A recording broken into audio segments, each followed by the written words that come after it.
मंगलमय मंगलकरण वीतराग विज्ञान नमो ताहि जाते भये अरहंतादि महान करि मंगल करियो महा ग्रंथ करन को काज जाते मिले समाज सब पावे निज पद राज। जिसको अपना कल्याण करना है उसका थकित चित्त होना बहुत जरूरी है। महावीराष्टक स्तोत्र में कहते हैं महामोहातंक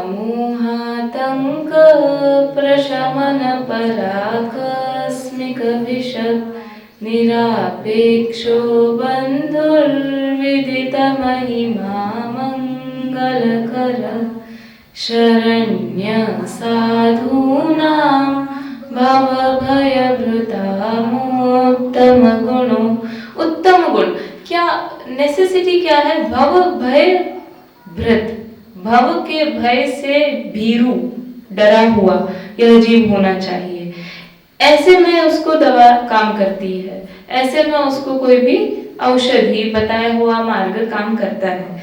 पंडित जी इसी उद्देश्य को लेकर, जीव को उसका दुख भाषित कराने के उद्देश्य को लेकर आगे चलते हैं और उसी का कल्याण होना समझते हैं जो भव से डर जाए, संसार से डर जाए। अभी पंडित जी कहते हैं उन जीवों का काम नहीं है यहाँ पर जिनको रिश्तेदारी नातेदारी में अभी भी मजा आता है, अभी भी कोई बर्थडे आ जाता है या फिर किसी की शादी आ जाती है तो अभी भी बहुत खुशी होने लगती है, कोई दोस्त मिलने आ जाता है उसको अभी भी बहुत अच्छा लगने लगता है। पंडित जी कहते हैं ये बात नहीं है, यहाँ से सुन के जाएगा और बाहर जाके फिर वही करने लगेगा, वह भाव से भीरू नहीं है, उसको भाव से डर नहीं लगा है, उसको उसमें सुख भाषित होता है, सुख की कल्पना माने बैठा है, डर कैसा उसको।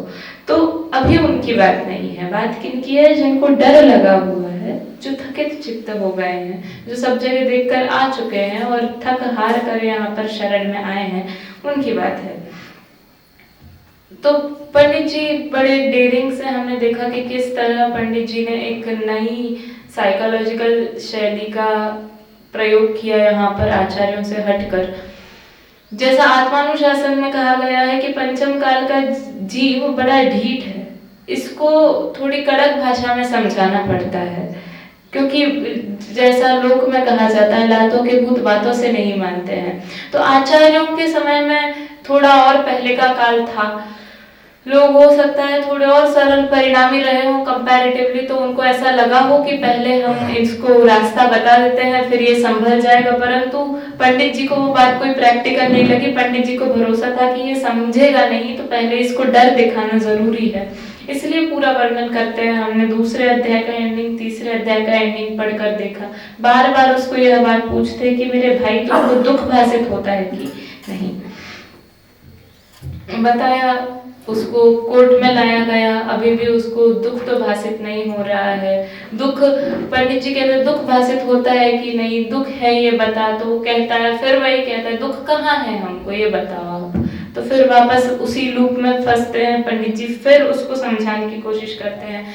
पंडित जी कहते हैं तुम्हारी विषयों में प्रवृत्ति साफ देखने में आती है, हाथ कंगन को आरसी क्यों, दुख कहाँ है, दुख कहाँ है, इस बात को तुम क्यों पूछते हो? विषयों में जब साफ प्रवृत्ति देखने में आती है, विषयों में प्रवृत्ति ही यह बात को प्रमाणित करती है कि तुम दुखी हो।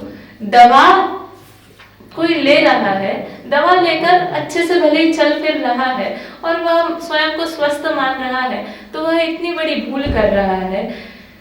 उसी तरह की भूल हम कर रहे हैं। सच पूछो तो वह स्वस्थ नहीं है, वो दबा रहा है और स्वयं को धोखे में रख रहा है। वो रोग आज नहीं तो कल उसको मल्टीप्लाई होकर परेशान करेगा। उसी तरह यह जीव है, वह क्षणिक सुख, परमानेंटली तो दुखी ही है, क्षणिक सुखों से संयोगों को जोड़कर आदि स्वयं को सुखी मान लेता है और उसमें सुख की कल्पना करता है। वह मल्टीप्लाई होकर उसका दुख बंध मल्टीप्लाई होकर आगे उदय में आएगा और वह दुखी होगा। तो आज नहीं तो कल उसको दुख का रियलाइजेशन तो होगा ही, एक्नॉलेजमेंट तो होगा ही। पंडित जी कहते हैं अभी जब तक तुम्हारा दर्द ये अर्लियर स्टेजेस में, तभी तक उसको डिटेक्ट करके पकड़ लो। तो पंडित जी जैसा प्रवचन साहब की 64वीं गाथा में आता है कि विषय आदि में प्रवृत्ति इंद्रों की भी साफ देखने में आती है। इससे पता चलता है कि वे भी दुखी ही हैं, जबकि लोक में माना जाता है कि इंद्र जैसे सुखी लोग कोई नहीं, पर विषय में प्रवृत्ति है, विषय में प्रवृत्ति सुख। तो तुम हम की कहाँ पर गिनती होती है उनके सामने, उनके सुख के सामने, सो कॉल्ड सुख के सामने। तो हम अब तो दुखी ही हैं। पंडित जी कल कर्मों के थ्रू थोड़ा बताया कि किस तरह कर्मों के थ्रू जीव दुखी है, किस तरह कर्म इस जीव को परेशान करते रहते हैं। वह जीव थोड़ा समझ नहीं पा रहा है, तो पंडित जी कहते हैं कि तुम्हें थोड़ा सा ज्ञानावरण ने छूट दे दी, क्षयोक्षम दे दिया, तुम उसमें आनंदित हो गए, तुम उसमें खुश हो गए, संतुष्ट हो गए। तुम्हारी एक 100% क्षमता को उसने गिरवी रख के, सीज करके तुम्हें थोड़े से टुकड़े डाल दिए और तुम उसी में उसके गुलाम बन गए कर्म के। तो पंडित जी कहते हैं ये तो कोई बात नहीं हुई, वो तुम पर कोई उपकार नहीं कर रहा है कर्म, ये जो है वो सब तुम्हारे हक का है, दिस एंड मच मोर। तो पंडित जी उसको समझाने की कोशिश करते हैं कि इस ज्ञानावरण आदि के कारण तुम दुखी कैसे हो। पंडित जी बताते हैं साफ साफ कि ज्ञानावरण के क्षयोक्षम से यह जीव जानता तो है, पर जानना बहुत चाहता है और जानने में आता बहुत कम है। एक ज्ञानावरण का एग्जाम्पल दे रहे हैं, ऐसे हर एक कर्म में हमको आपको घटित करना है ना, अधिक समय है, वैसे आप पढ़ेंगे तो आपको समझ में आएगा। जानना चाहता बहुत है, जानने में आता बहुत कम है। ये हम डे टू डे लाइफ में देखते हैं। हम किसी भी परिप्रेक्ष्य में इसको देख लें, हम जैसे कुछ उदाहरणों को उठाकर देख लें। अलाउद्दीन खिलजी का नाम तो आपने सुना होगा। वह आया और रतन सिंह राजा था, मेरे ख्याल से उसकी रानी पद्मावती, उसके सौंदर्य के बारे में सुना हुआ था। उसकी इच्छा थी कि वह बस उसको, पहले तो क्या डिमांड थी कि मुझे बस पद्मावती को देखना है। तो पद्मावती ने मना किया। जब राज्य का अहित उसको दिखने लगा तो उसने कहा कि ठीक है, मैं अपना चेहरा दिखा दूंगी। तो ऐसी डील हुई थी कि वो बैठेंगी और दर्पण में उनका चेहरा झलकेगा और वे उस दर्पण के प्रतिबिंब को देखेंगे। तो उन्होंने, खिलजी ने कहा चलो ये भी ठीक, मुझे चेहरा देखना, नहीं तो मैं यहाँ पर अटैक कर दूंगा। तो ठीक बात हो गई, चेहरा देखा, दर्पण में चेहरा देखा। उसके बाद क्या होता है, ज्ञान जानना बहुत चाहता है यह जीव, और जानने में आता बहुत कम है। एक विषय को जानता है और को जानना चाहता है, लगता है कि बस एक और जान लूं और फिर बस हो जाएगा, जैसे 5 मिनट फोन और स्क्रॉल कर लूं और फिर बस हो जाएगा। पर जानना चाहता बहुत कुछ और उसकी पूर्ति नहीं हो पाती। अब वो खिलजी है वहां पर, वह आईने में प्रतिबिंब देखा, वो उसको रियल में देखना चाहता है कि नहीं, मुझे उसको सामने से देखना है। सामने से देखने के बाद वह उसको प्राप्त करना चाहता है। तो यह इसका एंड नहीं है कहीं पर। यहाँ पर ज्ञानावरण की लिमिटेशंस, ज्ञानावरण के कारण होने वाले दुख बताए जा रहे हैं। खिलजी की यह हालत है, बड़ा क्रिटिसाइज करते हैं लोग, इतिहास की बुक्स में लिख दिया, इस पर पिक्चरें बना दी कि किस तरह वो गलत था, किस तरह उसने गलत कार्य किया, किस तरह थोड़े से प्रलोभन में उसने इतना कुछ कर दिया।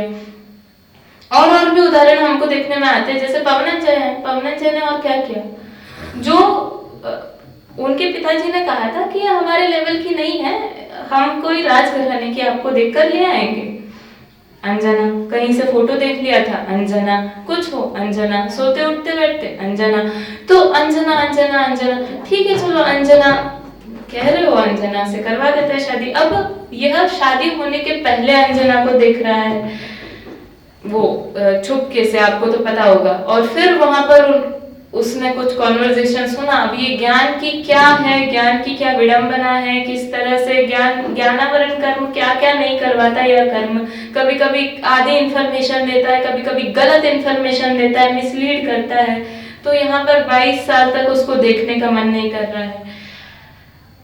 ज्ञानावरण के लिमिटेशंस, ये सब हमको मूर्ख दिखाई पड़ते हैं कि इतने से प्रलोभित हो जाते हैं, इतना भी धैर्य नहीं रख पाते हैं, इतना भी संयम नहीं रख पाते हैं, हम नहीं समझ पाते हैं। जैसे किसी को क्रिकेट का शौक है और टीवी सामने चल रहा है और सामने से 2-3 लोग जा रहे हैं, तो वो उसमें आकुलता तो देखो, उसमें 5 सेकंड भी स्थिर नहीं बैठ सकता। वो व्यक्ति अगर सामने खड़ा है तो वो ऐसे ऐसे होकर देख रहा है, ऐसे ऐसे होकर देख रहा है। 5 मिनट इंटरनेट का वाईफाई का कनेक्शन स्लो हो जाए तो इसको चैन नहीं पड़ रही है कि ये वेबसाइट जल्दी से लोड क्यों नहीं हो रही है।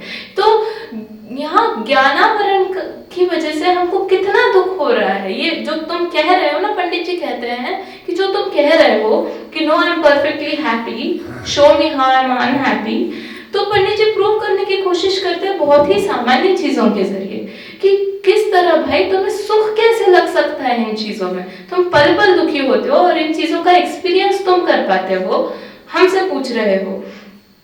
तो सारी तड़पन ज्ञानावरण की वजह से है। जानना चाहता बहुत कुछ है, जानने में आता कुछ नहीं है। कुछ नहीं इन द सेंस कंपैरिजन में कुछ नहीं, जितना जानना चाहता है उसके कंपैरिजन में कुछ नहीं जानने में आता है। तो जैसे अब बच्चों को भी हर एक नया कोर्स करवाना चाहते हैं। कोई एबेकस है तो कोई एडवांस्ड मैथमेटिक्स कोर्स है, तुम ये भी सीख लो बेटा, तुम ये भी सीख लो, ड्राइंग है, पेंटिंग है, तुम ये भी सीख लो, ये भी सीख लो, इसमें भी अच्छे मार्क्स ले आओ। ज्ञानावरण ये लुब्धता। समय साल में पूछा कि क्यों यह जीव इतने काल से, अनादिकाल से अपना कल्याण नहीं कर पा रहा है, तो कहते हैं ये लुब्धता के कारण यह जीव अनादिकाल से अपना कल्याण नहीं कर पा रहा है। जैसे ग्रंथ है, एक ग्रंथ पूरा हुआ, इस जीव को दूसरा ग्रंथ पढ़ने को चाहिए। बस गेय लुब्धता वो फोन टीवी तक ही सीमित नहीं है। गेय लुब्धता तो गेय लुब्धता है, इसको रीड बिटवीन द लाइंस का कंसेप्ट ही नहीं पता है कि कभी ग्रंथ अनअवेलेबल हो तो अपना स्वाधीनता रख पाए यह जीव, यह कंसेप्ट इसको नहीं पता है। तो यह बाहर की चीजों पर डिपेंडेंट रहता है। चाहिए है ग्रंथ, चाहिए यह पढ़ना है, तो इस तरह से यह जीव दुखी होता रहता है। थिंक, अप्लाई, ये सारी चीजें वो समझता नहीं है। ज्ञानावरण से इस कारण से दुखी है। इसी संदर्भ में जैसे एक ग्रंथ होने के बाद दूसरा ग्रंथ चाहिए। एक विद्वान का प्रवचन हुआ, अब चलो वो विद्वान का बहुत अच्छा होता है, वहां उनका शिविर लगा हुआ है, वहां जाना है। ऐसा ही एक शिष्य मानो अपना रोना रो रहा है, कह रहा है कि नहीं, मोक्षमार्ग प्रकाशक में नहीं, समय सार में, संवर अधिकार में, वह शिष्य कह रहा है कि हमें तो बड़ा दुख है कि यहाँ पर अभी कोई गुरु नहीं है, तीर्थंकर आदि गुरु नहीं है, हम अपना कल्याण करें तो कैसे करें, हमारे सामने कोई आचार्य नहीं है, हमें कुछ नहीं है। तो वह उत्तर देते हुए जैसे आचार्य कहते हैं, अरे समम शरण में भी तीर्थंकर कोई हाथ पर रखे हुए आंवले के समान आत्मा निकाल कर थोड़ी ना दे देते हैं तुमको, वो बस डेटा देते हैं, तुम्हें प्रयास तो अपना ही करना पड़ता है।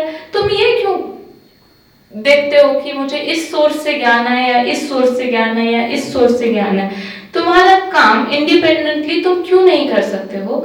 तो इसको लेकर पंडित जी बात करते हैं। पंडित जी मेनली 4 पॉइंट्स पर बात करते हैं। जब कर्मों की अवस्थाओं से दुख दिखाते हैं तो मेनली 4 पॉइंट्स को लेकर बात करते हैं कि यह जीव दुखी क्यों है, यह जीव के दुख का कारण क्या है, क्या दुख है, यह जीव उस दुख के निर्मूलन का क्या उपाय करता है। संसारी जीव दुख के निर्मूलन का क्या उपाय करता है, यह जो जीव दुख के निर्मूलन का उपाय करता है वह गलत किस प्रकार है, और चौथा कि सच्चा उपाय क्या है।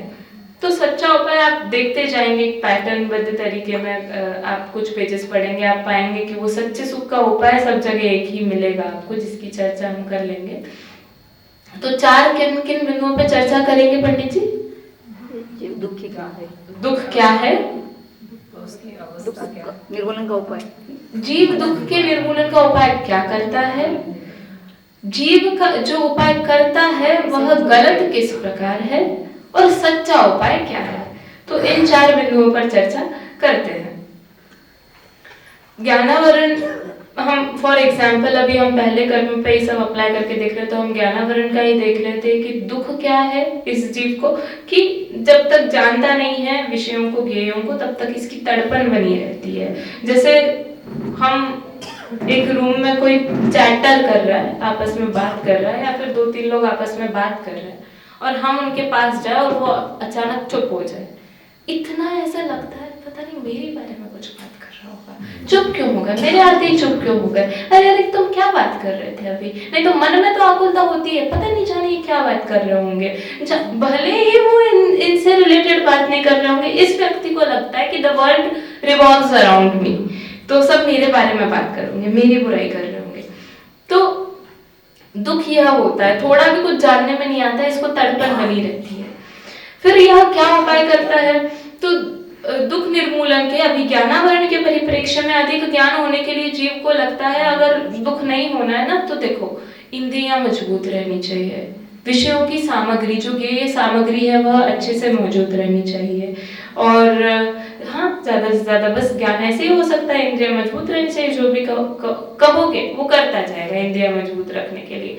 ये वैसे इसको बहुत नखरे रहते हैं खाने पीने में, लेकिन इंद्रियां मजबूत करने के लिए नहीं, फिटनेस के लिए, आंखें अच्छी रहती है इससे, इसके लिए तो हम ये करेंगे, तो इंद्रियां मजबूत रखने की कोशिश करेगा इसके लिए। पर पंडित जी कहते हैं कि ये सब इसके उपाय झूठे क्यों हैं, ये जो इंद्रियां मजबूत रखने के उपाय कर रहा है या फिर ज्ञेय सामग्री को जोड़ने की कोशिश कर रहा है, अच्छा टीवी हो, एचडी क्वालिटी हो, फोन का डिस्प्ले अच्छा हो, इत्यादि इत्यादि, चश्मा अच्छा हो, इत्यादि इत्यादि, ये जो सारी चीजें हैं ये इसके उपाय गलत क्यों हैं। तो पंडित जी कहते हैं कि कोई बाहर की सामग्री इसके बनाए रहने से तो बनी रहती नहीं है, कोई इंद्रियां बलवान करना चाहे यह जीव, परंतु इंद्रियों का तो जो परिणमन होना है वो तो वैसा ही होना है, इसके कुछ करने से इंद्रियां अच्छी बुरी तो होती नहीं है। ऐसे कितने ही लोग देखे जाते हैं, कितने ही उपाय करते हैं, परंतु उनका कुछ भी फर्क नहीं पड़ता। कुछ लोग बड़े इजी गोइंग रहते हैं, लेकिन उनका अपने आप अच्छे से सब कुछ चल रहा होता है। कितने ही वयस्क लोग रहते हैं जिनकी आंखें बहुत अच्छे से काम कर रही है, और कहीं कहीं 10-10 साल के बच्चों को चश्मे लगे हुए रहते हैं। तो प्रयास पर ये सारी डिपेंड नहीं करती है। तो जीव के करने से इसके उपाय झूठे क्यों है, क्योंकि इस उपायों में कोई अर्थ ही नहीं है। जो ये सारे उपाय कर रहा है ये फिजूल के कार्य कर रहा है, इसलिए यह उपाय झूठे हैं, इनसे कोई रिजल्ट नहीं निकलने वाला है। यह बस गधा मजूरी करता है और खुद को सेटिस्फाई करता है कि मैंने इतना कर लिया, इतना कर लिया। ज्ञानावरण का क्षयोक्षम हुए बिना सचमुच ज्ञान बढ़ेगा तो नहीं, तो उस पर तो यह जीव प्रयास नहीं करता है, अन्य अन्य चीजों पर प्रयास करता रहता है, इसलिए इस जीव के उपाय झूठे हैं। तो फिर पंडित जी कहते तो फिर सच्चा उपाय क्या है। तो सच्चा उपाय यह है कि वह जीव सम्यक दर्शन, सम्यक ज्ञान, सम्यक चारित्र की प्राप्ति करे। तो बाहर में जो गेय लुब्धता इसके हो रही है कि अभी एक विषय को जानूं, अभी यहाँ घूम कर आऊं, अभी वहां घूम कर आऊं, तो उसको समझ में आएगा कि मैंने ये तो कितने अर्थली वैभव है। अभी हमने कितने सम्यक दर्शन जिसको होगा वह जीव थोड़ा सेंसिबली यह विचार करेगा कि हम कितने भवों में रह आए हैं, उसमें हमने कितने ही इतने महान पदों को प्राप्त किया। हो सकता है किसी भव में हम राजा महाराजा रहे हों, हो सकता है हमने देवगति को तो प्राप्त किया ही होगा कितनी बार। हमने ऐसी क्या चीज है, ऐसा क्या वैभव वहां नहीं देखा है जो हम यहाँ देख लेंगे। तो ऐसा सेंसिबली थोड़ा विचार करेगा तो उसका मन अपने आप इन चीजों से हटता जाएगा। वो चीजें तब हमने भोग ली, तब भी हमें उसमें सुख की अनुभूति हुई होगी, परंतु आज हमें उसका कुछ याद आ रहा है क्या, उसका सुख स्मरण हो रहा है क्या, नहीं हो रहा है। तो आगे जाके लॉजिकली ये जो हम सब कर रहे हैं उसका कोई फ्रूट मिलेगा क्या, रिजल्ट मिलेगा क्या, इसका कोई रिजल्ट नहीं मिलेगा। तो उसी तरह थोड़ा सा लॉजिकली सोचकर, थोड़ा सा विवेक से विचार करके यह जीव अपने आप सम्यक दर्शन के माध्यम से, सम्यक दर्शन सम्यक ज्ञान के माध्यम से क्या मेरा और क्या मेरा नहीं, क्या प्रयोजनभूत और क्या अप्रयोजनभूत, इसमें बाइफर्केशन करके अपने आप दुख दूर कर लेता है। तो दुख निर्मूलन का जो जीव उपाय कर रहा है वह उपाय गलत किस तरह से और सुख का सच्चा उपाय क्या। इस चीज को पंडित जी हर पैटर्न को हर जगह फॉलो करते हैं।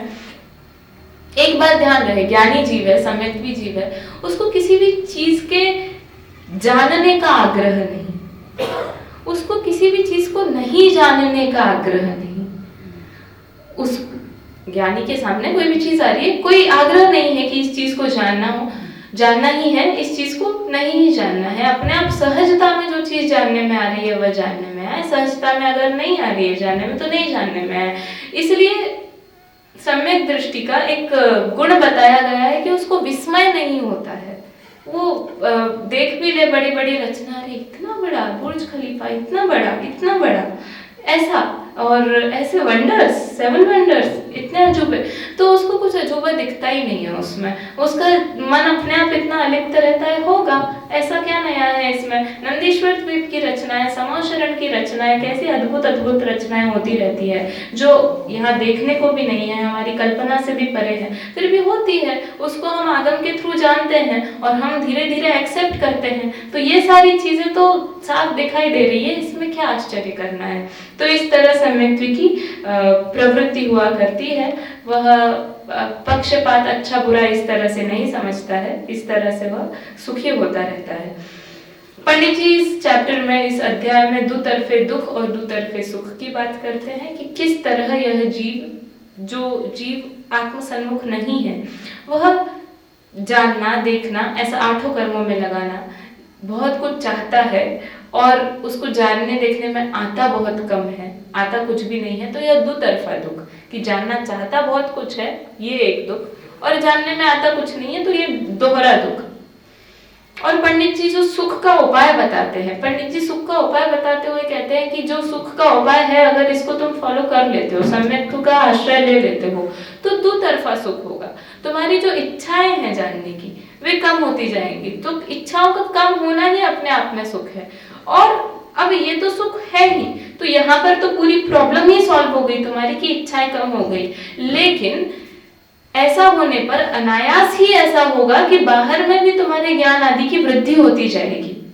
तो दुतरफे सुख की बात करते हैं। आप समझ पा रहे हैं, दुतरफा दुख और दुतरफा सुख। जानना चाहता बहुत कुछ है, अभी जानने में आता कुछ नहीं है, तो दोनों तरफ से दुखी रहता है। और आगे जानने की इच्छा कुछ नहीं रहेगी और सामने विषय सारे रहेंगे, तो दुतरफा सुख हो जाएगा उसको। तो हम इसको उत्तर क्रम में लगा सकते हैं कि जैसे जैसे थोड़ा थोड़ा आगे बढ़ता जाएगा, जैसे मुनि दशा प्राप्त करेगा, थोड़ा और आगे बढ़ेगा और आगे बढ़ेगा, उसका ज्ञान उतना प्रखर होता जाएगा और उसको वीतरागता उतनी बढ़ती जाएगी, इसलिए अट्रैक्शन कम होता जाएगा। और एक स्टेज ऐसी आएगी कि वहाँ पूरा केवल ज्ञान हो जाएगा, वहाँ उनको कोई मतलब ही नहीं है कि क्या चल रहा है क्या नहीं चल रहा है, जानने में सारी चीजें आ रही है और जानने की इच्छा कुछ नहीं है, तो वह दोहरा सुख हो जाएगा।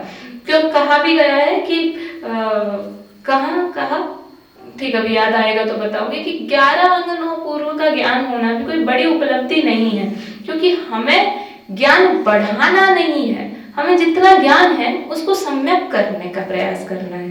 ज्ञान बढ़ाने से सुख नहीं होता है, ज्ञान के सम्यक होने से सुख होता है।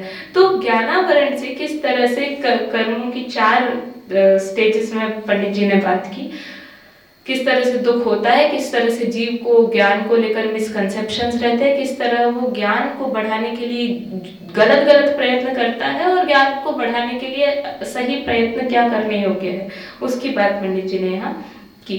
तो एक अल्टीमेट पॉइंट आता है जहाँ पर भगवान की परिभाषा करते हैं तीर्थंकर महावीर और उनका सर्वोदय तीर्थ में छोटे दादा की, भगवान किसको कहते हैं, जो स्वयं अप्रभावित रहते हैं और जो अप्रभावित रहते हुए संपूर्ण विश्व को जानते हैं, जो ना स्वयं प्रभावित होते हैं ना प्रभावित करते हैं, तो स्वयं अप्रभावित रहते हुए संपूर्ण विश्व को जानते हैं, उन्हें भगवान कहते हैं। इस तरह से बात आती है। आगे चलते हैं। यह हमने ज्ञानावरण के होने ज्ञानावरण दर्शनावरण कंबाइंड ही समझ लो, क्योंकि वो दर्शनावरण की प्रोसेस हमारे बहुत ज्ञान गोचर नहीं है, परंतु वे साथ में ही चलते हैं, तो हम मोर और लेस सिमिलर इस दुख सुख को मान सकते हैं। ज्ञानावरण दर्शनावरण अभी एक दर्शन मोह पर थोड़ा सा प्रकाश डालने की जरूरत महसूस हुई। बाकी चीजें तो आप इसी तर्ज पर समझ सकते हैं कि किस तरह वह आयु के अधिक होने में सुख दुख मानता है, किस तरह उच्च गोत्र होने में सुख दुख मानता है, किस तरह अच्छा शरीर होने में सुख दुख मानता है, परंतु किस तरह वह इसमें गलत उपाय करता रहता है। और वे उपाय गलत क्यों हैं? तो तुम जो बाहरी नाम के पीछे पड़े हो, बाहरी रूप को सुधारने के पीछे पड़े हुए हो, तो तुम्हारे कर्म किए से तो ये कुछ होता नहीं है। जैसा तुम्हारा पूर्वबद्ध कर्म है वैसा ही होगा। तो सच्चा सुख किससे होगा? तो इन सब की जब तुम ओरिजिनल अवस्थाएं जान लोगे कि मेरा ही पूर्वबद्ध कर्म है, तो मेरे ही वीतराग भाव करने से, राग द्वेष को कम करने से इन कर्मों का निर्मूलन होगा और मुझे सुख की प्राप्ति होगी, तब सुख होगा। तो ऐसा हम सारे कर्मों में लगा सकते हैं। दर्शन मोह की यहाँ पर बात करते हैं एक, क्योंकि वो चूंकि एक नोटवर्दी चीज है। तो दर्शन मोह के कारण किस प्रकार जीव दुखी है? ऑफकोर्स जीव दुखी है, बहुत ज्यादा दुखी है मोहनीय के कारण। किस तरह दुखी है मोह? जीव को क्या क्या नहीं कराता है। एक बहुत सिंपल एग्जाम्पल है और एक बहुत सिंपल क्वेश्चन है। सिंपल है, पता नहीं सुनने में कैसा है। अगर बाय चांस, अब आप किसी की तरफ नहीं देख रही हूँ मैं, अब अगर बाय चांस आप पे कोई टॉयलेट कर दे तो कैसा लगेगा? सोचो, अभी ग्लानि हो रही है मन में सोच कर कि छी छी कैसी बात है, अरे एक छींट उड़ जाए किसी का यहाँ वहाँ, कैसा लगेगा? कितना अनहाइजीनिक है, कितना डिस्गस्टिंग जिसको कहते हैं, ऐसा लगता है। ग्लानि का भाव उत्पन्न हो जाता है तुरंत। तो अब क्या हुआ, इस जीव को मान लो रोग हो गया, और कई आपको पता होगा आयुर्वेद शास्त्र में या फिर ऐसे औषधि के रूप में बकरी का मूत्र, गाय का मूत्र इस तरह से दिए जाते हैं उपाय। गौमूत्र तो बड़ा कॉमन है। तो वहां पर जिस जीव को अभी बाहर 10 मिनट पहले जिसको सहन नहीं हो रहा था, जो ये लड़ाई झगड़ा करके आया, ये व्यक्ति दूसरी जगह खरीद के पैसे दे के, ए भाई तू साइड में हट, पहले मेरे को खरीदने दे, ये यहाँ पर जाके खरीद रहा है। जिस चीज को जिस व्यक्ति को थोड़ा भी यहाँ से वहां नहीं चलता है खाने में, वह व्यक्ति अभी बीच में सुना कि काई समझते हैं? जो क्या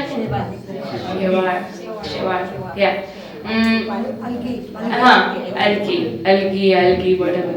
तो उस काई को खाने से कोई रोग दूर होते हैं, तो लोग उसको खाते हैं। तो जिस चीज पे हम हाथ नहीं लगाना पसंद करते हैं, परंतु वो भी खा रहा है व्यक्ति। क्यों? अब सुनने में तुरंत ऐसे लगता है अरे अरे अरे अरे अरे, सुना भी नहीं जाता है यह चीज, परंतु ये जीव करेगा। मोहनीय इससे ऐसे भी कार्य करवाएगा। किस तरह से कर्मों से दुखी है यह बता रहे हैं ना, कि जिन चीजों को तुम फूटी आंख नहीं देख सकते हो कभी, उन चीजों का तुम सेवन कर रहे हो। मोहनीय तुमसे सब करवाएगा।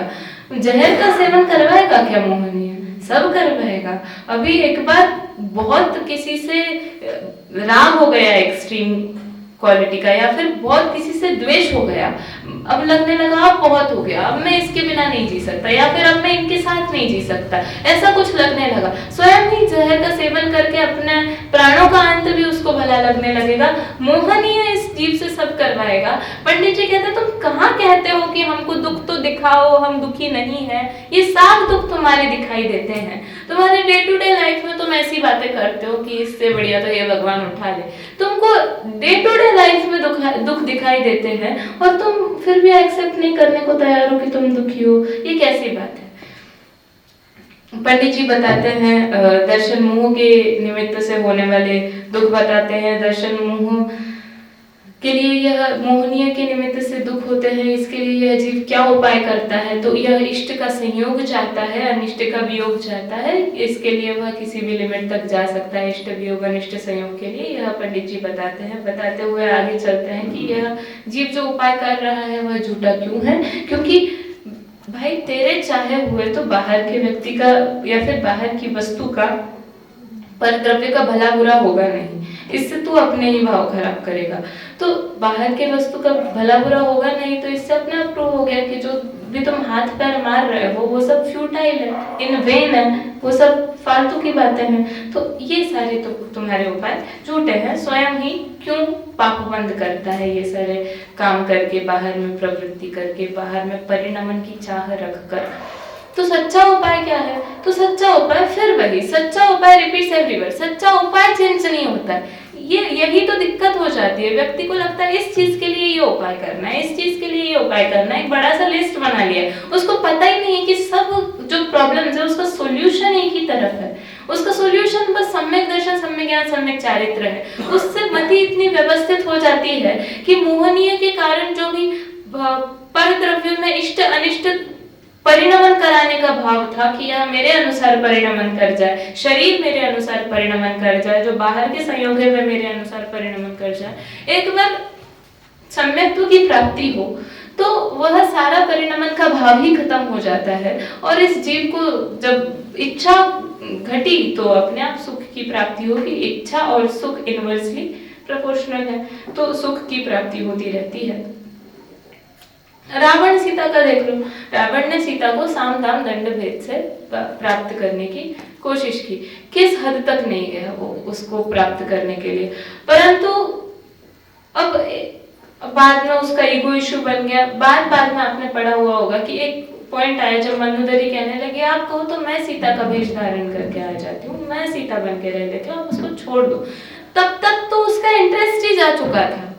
अब ये भी विडंबना कितनी है, उसका इंटरेस्ट ही जा चुका था। वो कहता है नहीं अब मुझ में उसमें कोई इंटरेस्ट ही नहीं रहा है, उसके पीछे अपनी जान गंवाता है। कर्मों के कारण, थोड़े से मोह के कारण यह जीव कितना दुखी होता रहता है, थोड़े से विषयों में आसक्ति के कारण यह जीव कितना दुखी होता रहता है और फिर भी अपने दुख को एक्नॉलेज नहीं कर पाता है। तो इसकी बात यहाँ पर की।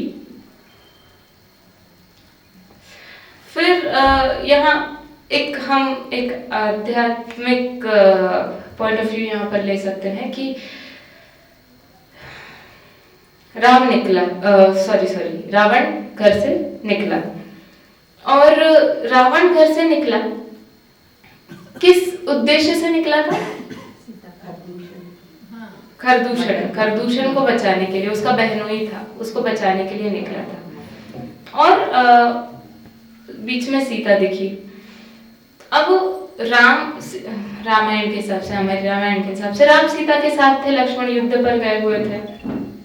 यहाँ पर रावण उस पर मूर्छित हुआ और रावण ने सोचा कि यह किसी भी तरह मैं इसको ले जाऊं। तो ऐसा नहीं था, सच पूछो तो, कि रावण की क्षमता नहीं थी राम के होते हुए भी उसको ले जाने की। वो चाहता, वो विद्याधर था, वो कितना ही बलशाली था, वो अर्धचक्री था, वो चाहता तो सामने से ले जा सकता था फोर्स का प्रयोग करके। परंतु कुछ नेचुरल इंस्टिंक्ट ऐसा होता है कि जो वस्तु पर अपना अधिकार नहीं होता है उस पर यदि हमारी पावर हो तो भी वो नाजायज काम हम सामने नहीं कर सकते। फॉर एग्जाम्पल अभी जैसे कोई नौकर है दुकान में और मालिक का एकदम छोटा बेटा भी बैठा हुआ है जिसको समझ नहीं आती है बहुत कुछ चीजें, परंतु उसके सामने भी वो चोरी नहीं करता है क्योंकि जो नाजायज चीज होती है उसको अंतर्मन धिक्कारता रहता है। खैर, तो यहाँ पर सीता को उठाने के लिए उसने उसका शक्ति का प्रयोग करके आवाज को चेंज करके लक्ष्मण की आवाज में राम को बुलाया। राम को लगा कि लक्ष्मण तो वैसे एबल है, ऐसी दिक्कत तो आनी नहीं चाहिए, पर होने को तो कुछ भी हो सकता है। और राम चले गए और यहाँ पर सीता का अपहरण हो गया। तो यहाँ पर राम तो है मेरा शुद्धात्मा, सीता है अनुचरण करने वाली पर्याय, और रावण है वह मिथ्या दर्शन जो मिसलीड कर रहा है। तो वहां पर अगर इस बस एक रावण के कारण जो प्रॉब्लम नहीं है उसमें बाहर में यह शुद्धात्मा डाइवर्ट हो जाता है तो वह रावण सीता को उठाकर ले जाता है। सिंपल बात है। तो यहाँ पर हमें ही स्थिर रखने की यहाँ पर बात है कि वह थोड़े से टाइम में मंथरा ने भी क्या किया था, अभी रामायण से हम महाभारत पर है, मंथरा ने भी क्या किया, एक मिसलीडिंग का काम किया। ये जो मिथ्या दर्शन का काम है या जो दर्शन मोह का काम है वह करता है, थोड़ा मिसलीड कर दे और पूरा अच्छी जो चीज चल रही थी, बहुत व्यवस्थित जिनका परिवार चल रहा था, राज्य चल रहा था, वह क्षण भर में थोड़ा मिसलीड करके वह तहस नहस कर सकता है। दर्शन मोह भी यही कार्य करता है, मान लो सब कुछ अच्छा चल रहा था पर थोड़ा सा मिसलीड कर